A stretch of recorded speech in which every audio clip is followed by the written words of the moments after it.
How did we come into the knowledge of God, the one God? Prior to the knowledge of one divine God, mankind believed in the presence of spirits in all things, animate and inanimate, deep forests, rocks and mountains, rivers, animals and plants. We believe in the existence of spirit in all those things. Such places or things are deemed sacred, and some form of rituals, worship, and activities indeed took place in veneration of them. It gave rise to what is called 1. Totemism. And we know that a totem is a spirit being or sacred object or symbol that serves as an emblem of a group of people, such as the family, the clan, or ethnic group. Also, the second being animism, which is the belief that objects, places, including groves, and so on, are of distinct spiritual essence. Let us take note that the physical and spiritual development of humanity is still work in progress. We have not yet become perfect, so our physical and spiritual development is still ongoing. When we had dim consciousness, harsh methods were used to awaken our consciousness, our awareness. The beginning was tough because humanity was just gaining spiritual awareness about our relationship with God. For example, the greedy and barbaric person who believes in brawl over brain will have no appreciation of a religion that projects a supernatural being who is kind and forgiving, who will not punish enemies, but love them no matter how revolting their action may be. It is only when that supernatural being is portrayed as having all power, can strike light in the sky, accompanied by thunder, trash the ground open, devastate the forest with windstorm, flood the land with enormous waters, bestow riches on the obedient, and punish enemies mercilessly, that fear, appreciation, and submission can be elicited from such a barbaric person. In Genesis chapter 1 verse 27, we are told, "So God created man in his own image and after his likeness to have dominion over the earth." That is to say, humanity is to become like God, having the ability to create living things and also add value to the Godhead. As human beings, we are required to also add value to the Godhead. God Jehovah, who is the highest developed among the angelic life wave and is in charge of physical creation, has with him hosts of highly developed beings, including archangels who have charge of humanity. We are talking about the beginning, how humanity was lifted into the knowledge of God. They divided humanity into races, nations, and tribes.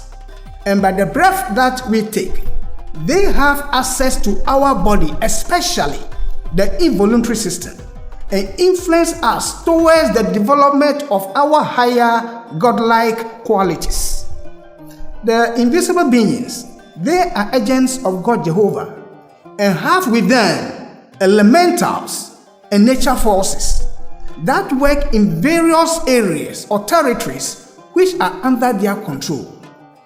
The highly developed a group of people become, the higher the status of the angel or archangel that takes charge of them. That is to say, spirits or smaller gods, as called by some people, angels, archangels, and so on, are not the same in status, hierarchy, and power. Some are higher than others. For example, archangels are in charge of races. So all races on earth are guided by archangels, while angels are in charge of ethnic groups and families up to the point where individuals have guardian angels. They guided the people by the law, which is aimed at taming the desire body, to move humanity beyond the animalistic lower desires to the higher desires. And once again, we mention some of the lower desires, including greed, selfishness, jealousy, deception, wickedness, and so on. The higher desires include love, empathy, selfless service, fairness, altruism, holiness, and so on. Each of these invisible entities, the higher beings who are leading humanity, plans how to bring up the people under his charge and seeks to protect and guide them. They instill, the invisible leaders, they instill in their walls allegiance and bonding through intra-marriage, patriotism, tribalism, clanism, and the feeling of we versus them. They abhor marriage outside the ethnic group or race, because by such means their influence on the people diminishes. They envelope the spiritual atmosphere of the location of their people and influence them as such. For example, the archangel Michael was the race spirit of the pioneers of humanity, as historically mentioned in the Old Testament. Did humanity find God? Did we find God? The answer is, humanity did not find God. Rather, God revealed himself to us. In the Old Testament, we have examples of Abraham and Moses. Let's look at Genesis chapter 17, verse 1 to 4, where God appeared to Abraham. And when Abraham was 90 years old and 9, the Lord appeared to Abraham and said unto him, I am the Almighty God. Walk before me and be thou perfect. And I will make my covenant between me and thee, and will multiply thee exceedingly. And Abraham fell on his face, and God talked with him, saying, in Exodus chapter 3, verse 2 to 6, we are told about Moses and the burning bush. As for me, behold, my covenant is with thee, and thou shalt be a father of many nations. And the angel of the Lord appeared unto him in a flame of fire out of the midst of a bush. And he looked, and behold, the bush burned with fire, and the bush was not consumed. And Moses said, I will not turn aside and see this great sight, why the bush is not burnt. And when the Lord saw that he turned aside to see, God called unto him out of the midst of the bush, and said, Moses, Moses. And he said, Here am I. And he said, Draw not nigh hither. Put off thy shoes from off thy feet, for the place whereon thou standest is holy ground.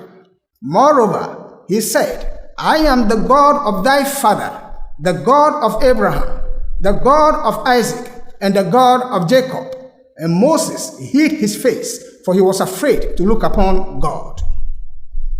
God Jehovah loves all human beings, but he had special interest in the pioneers of humanity, who are to serve as the seed for a new and more advanced race. The pioneers are to lead the way for others to follow in the evolutionary journey of humanity. All races are not the same. Generally, there are differences. The Bible talks about the physical and spiritual journey of the pioneers of humanity in the ancient days, when the Earth planet was not as it is today, when the form of humanity was also not as it is today. This journey of the pioneers of humanity is mystically captured in the Old Testament. It is an esoteric narrative of the fall of the spirit into materiality, the plan of redemption beyond the socio-cultural, historical, political, and economic renditions of the popular nation state of the Jews. So what is written in the Old Testament is not in reference to the state we called Israel as geographically located. It is for the pioneers of humanity who are labeled in those days as Israel, not today's Israel. The Tower of Babel, as we read about in Genesis chapter 11 verse 1 to 9, and the journey of the Israelites in the wilderness from Egypt to the promised land were depictions of how the pioneers of humanity were led by higher beings, the struggles, failures, pains and sorrows, lessons learned, the plan of salvation, and the role of the individual. Egypt, as captured in the Bible, is not today's Egypt. It represents materialistic and lower consciousness. And the promised land is not a physical location. It represents higher spiritual knowledge and communion with God. So let us not take these things as a geographical representation. It goes beyond that. Just as each individual, each one of us initially lost consciousness of the higher realms through disobedience of divine laws, so is it required that each individual spirit, each one of us, should play his or her part to regain that lost estate within the general divine plan of redemption. And we read about that in 2 Corinthians chapter 5. The dawn of religion. How did religion come about? Filling up every space, no privacy. And silently, it could build and build until you finally see. Whoa, it's taking over, damn no closure, moving closer. No exposure, I just wanna be a loner. Some can't stay sober, looking over all this.